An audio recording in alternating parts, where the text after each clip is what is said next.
I request Sri K.T. Ramarao garu. Speaker sir, ఈ సభలో సోదరుడు మా సహచరుడు హైదరాబాద్ నగర పార్టీ అధ్యక్షులు గోపీనాథ్ గారికి సంతాప తీర్మానం ప్రవేశపెట్టాల్సి వస్తుందని చెప్పి మేము కలలో కూడా అనుకోలేదు. ఎందుకంటే వారు జీవించున్నంత కాలం కూడా ఎన్నడూ తనకు అనారోగ్యం వచ్చిందని కానీ అది కూడా ఇంత తీవ్రంగా ఉందని కానీ ఎన్నడూ ఎక్కడ కూడా చెప్పుకోలేదు, ఎవరికి కూడా పంచుకోలేదు అధ్యక్ష. వారు ఆ రకంగా చాలా గుంభనంగా తన వ్యక్తిగతమైన సమస్యలు కానీ వ్యక్తిగతమైన ఆరోగ్యపరమైన విషయాలు కానీ చాలా రహస్యంగా, ఒక రకంగా చెప్పాలంటే చాలా ప్రైవేట్గా వారు మెయింటైన్ చేసినారు అధ్యక్ష. కానీ పబ్లిక్ పరంగా మాత్రం, అంటే ఇందాక ముఖ్యమంత్రి గారు అదేవిధంగా శాసనసభ వ్యవహారాల మంత్రి గారు చెప్పినట్టు హైదరాబాద్ మహానగరంలో జూబ్లీహిల్స్ అంటేనే ఒక సంపన్నులు నివసించే ప్రాంతంగా పేరుంది అధ్యక్ష.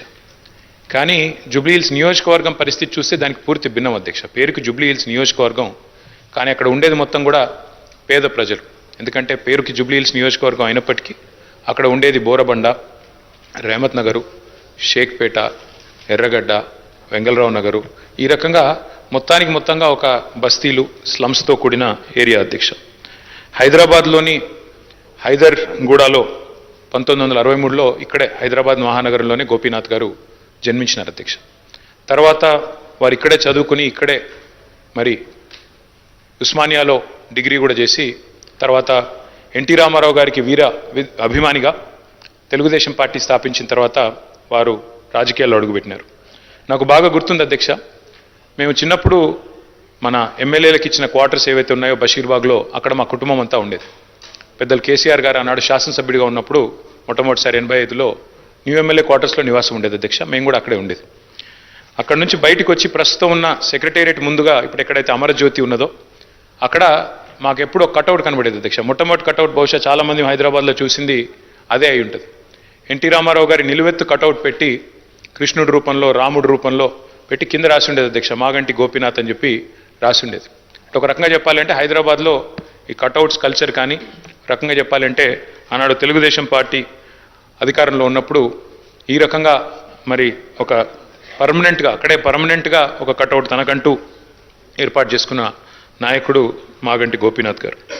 వారు చాలా క్రియాశీలంగా ఉండేది అధ్యక్ష రాజకీయాలు. చిన్న స్థాయి నుంచి కూడా మరి మొదటి నుంచి కూడా చాలా క్రియాశీలంగా విద్యార్థి దశ నుంచి కూడా రాజకీయాల్లో ఉన్నారు. తెలుగు యువతలో పనిచేశారు.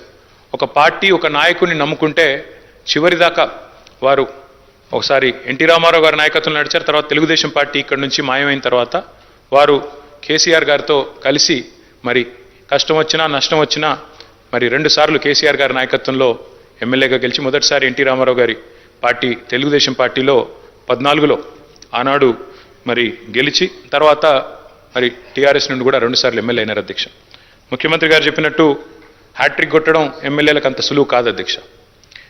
గోపీనాథ్ గారి గురించి ఒక మాట చెప్పాలంటే అధ్యక్ష, వారు చనిపోయిన రోజు నేను హరీష్ రావు గారు ఇద్దరం ఏఐజీ హాస్పిటల్ నుండి బయలుదేరి వాళ్ళ ఇంటి దగ్గరికి వెళ్ళి కొన్ని ఏర్పాట్లు చేద్దామని ముందుకు పోయినాం అధ్యక్ష.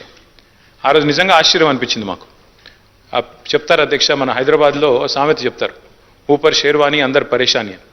అక్కడ పోయిన తర్వాత నేను హరీష్ రావు గారు నిజంగా ఆశ్చర్యంలో నేను గోపీనాథ్ గారు ఉండే ఇల్లు ఒక మాదాపూర్ ఆ ప్రాంతంలో చాలా చిన్న ఇల్లు అధ్యక్ష.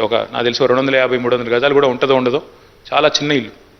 ఎన్నడూ కూడా గోపీనాథ్ గారు మాకు తను ఎప్పుడు కనబడ్డా ఇందాక మరి ప్రభుత్వం నుంచి చెప్పినట్టు ఎప్పుడు కూడా చాలా గుంభనంగా, చాలా ఎప్పుడు కూడా ఎక్కడ కూడా తనకేమైనా ఇబ్బంది ఉన్నా చెప్పేవాడు కాదు అధ్యక్ష.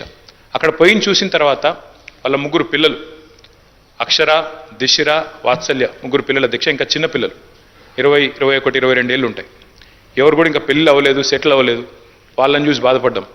తర్వాత ఇల్లు చూసి కూడా బాధపడ్డాం, ఇట్లా ఉన్నారా ఈయన ఇన్ని రోజుల్లో. ఎందుకంటే ఎప్పుడు ఏ ఫంక్షన్ వచ్చినా బాగా లావిష్గా ఖర్చు పెట్టేటోడు అధ్యక్ష.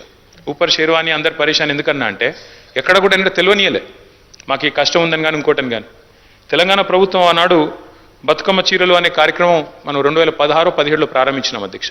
కానీ అంతకంటే ముందే గోపీనాథ్ గారు తన కాన్స్టిట్యున్సీలో బతుకమ్మకి చీర పెట్టే ఒక సంస్కృతిని కూడా తీసుకొచ్చింది గోపీనాథ్ గారు అధ్యక్ష. మనందరం గోపీనాథ్ అని ఇక్కడ పిలుస్తాం కానీ ఆయన మొత్తం కాన్స్టిట్యున్సీలో మాత్రం గోపన్నగానే పిలుచుకుంటారు. ఎక్కడ పోయినా, ఏ డివిజన్ పోయినా గోపన్న అని మాట్లాడతారు. ప్రజల్లో నిత్యం మమేకమయ్యే వ్యక్తి అధ్యక్ష. ఒక చిన్న ఎగ్జాంపుల్ నేను మీకు చెప్తాను. రేమత్ నగర్ డివిజన్లో ఎస్పీఆర్ కాలనీ అనుకుంటా, ఎస్పీఆర్ హిల్స్ ఏదో ఉంటుంది అధ్యక్ష అక్కడ పేరు. అక్కడ ఒక 5 ఎకరాల స్థలం ఉండేది అధ్యక్ష, ఒక క్వారీ ఉండేది. ఆ క్వారీ మొత్తం అయిపోయింది, దాని క్వారీ అంతా కూడా ఎక్స్కవేషన్ అయిపోయింది. అక్కడ కబ్జా పెట్టడానికి చుట్టూ బస్తీలు అవి ఉన్నాయి, అక్కడ కొంతమంది కబ్జా పెట్టడానికి ప్రయత్నం చేస్తూ ఉన్నారు లోకల్ వాళ్ళు కొంతమంది ఎవరు.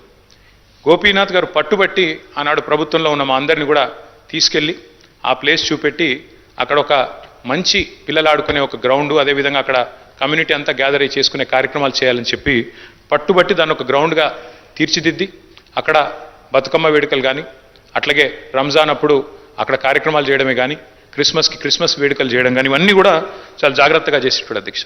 దాంతోపాటు అధ్యక్ష వారు మరి బతికినంత కాలం ఒక మాస్ లీడర్గా ప్రజల మధ్యనే ఉంటూ ఎప్పటికప్పుడు డైనమిక్గా తిరుగుతూ అర్ధరాత్రి సమస్య వచ్చినా అపరాత్రి సమస్య వచ్చినా అధికారులను వెంటనే సంప్రదించి పనులు చేసి పెట్టే ఒక మంచి మనస్తత్వం ఉన్న నాయకుడు అధ్యక్ష. మరి గోపీనాథ్ గారి మరణం, ఎందుకంటే మా నగర పార్టీ అధ్యక్షుడు కూడా వారు, దాంతోపాటు కేసీఆర్ గారికి మరి నమ్మిన విధేయుడిగా ఎన్ని ఒత్తిళ్లు వచ్చినా మరి ఒక నమ్మిన విధేయుడిగా మరి పార్టీలో 2 సార్లు గెలిచిన తర్వాత అదే పద్ధతుల్లో కొనసాగారు అధ్యక్ష.